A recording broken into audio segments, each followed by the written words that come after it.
Two identical cuts, the exact same Santa Maria rub, but two completely different philosophies of heat.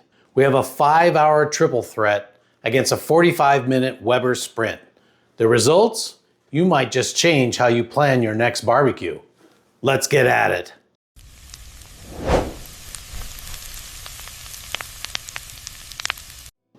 Welcome back to the Smokehouse. You've heard me talk about the steakhouse hack. That is the tri-tip. It's the hero of the budget-conscious chef, especially with beef prices where they are today. Usually, I'd tailor my rub to my heat source, but today, we're running a clean experiment. Both of these are getting the standard Santa Maria blend, heavy on the garlic and black pepper. By keeping the seasoning identical, we're removing the flavor mask. If one tastes better, it's because of the fire, the smoke, or the internal breakdown, not the spice cabinet. We're also doing a cross comparison on the finish. Both roasts will meet both sauces, my bright herbaceous chimichurri and my deep spicy Pickapeppa. I'm curious to see where you stand on the variable debate. Do you think the method matters more than the seasoning, or is the rub doing 90% of the heavy lifting? Let me know in the comments below before we get to slicing. I want to see if your guess matches my results. Method 1 is what I call the triple threat. It's a technical journey designed for maximum tenderness. We start at 225 degrees on the smoker. At this low temperature, we aren't looking for a cook. We're looking for a flavor infusion. Smoke is attracted to cold raw proteins. We give it 90 minutes to soak up that post-oak wood profile. From the smoke, we go to the lab. We're vacuum sealing this with a hit of garlic whirl for lubrication and dropping it into a 131 degree sous vide bath for 3 hours. In a traditional grill, the temperature is always fluctuating. Here it's a flat line. The 3-hour soak allows the collagen to relax without the meat ever seeing a degree over medium rare. Here's the step most people skip, the ice bath. This roast is already perfectly cooked at 131 degrees. If I sear it now, the heat from the torch will push that internal temperature to 140 to 150 degrees instantly.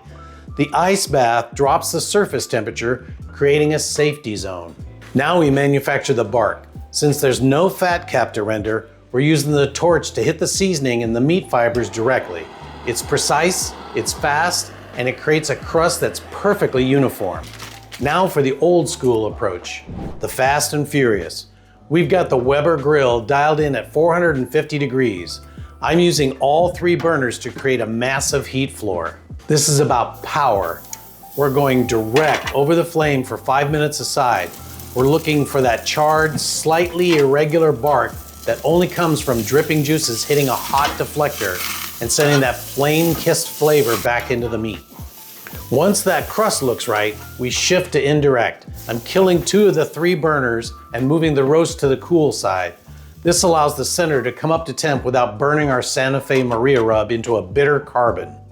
I'm pulling this at 125 degrees.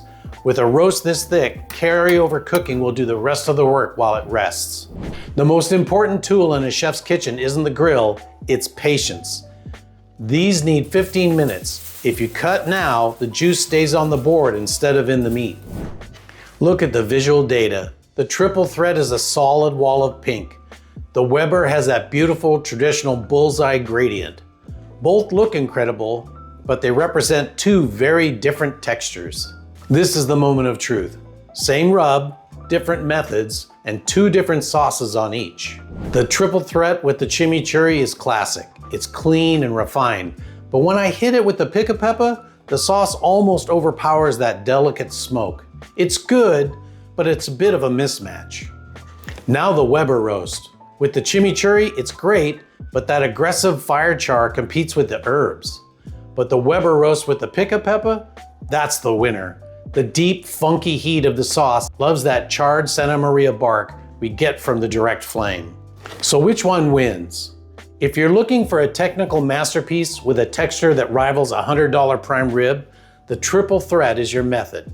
It's the host's best friend. You can do the work hours in advance and just finish with the torch when your guests arrive. But if you want that primal backyard soul, that hit of fire and the gradient of textures from the crust to the center, the Weber is the king. It proves that you don't need 5 hours to make an elite piece of beef. It's not about which is better, it's about which of the experiences you want on your table tonight. No matter which way you cook it, you're going to have leftovers, and you know we don't do boring leftovers here. Next week, we're taking that Santa Maria beef and turning it into a steakhouse Benedict with a tarragon béarnaise on griddled Texas toast. You've got the beef, now get ready for the makeover. I'll see you then. Later, Gator.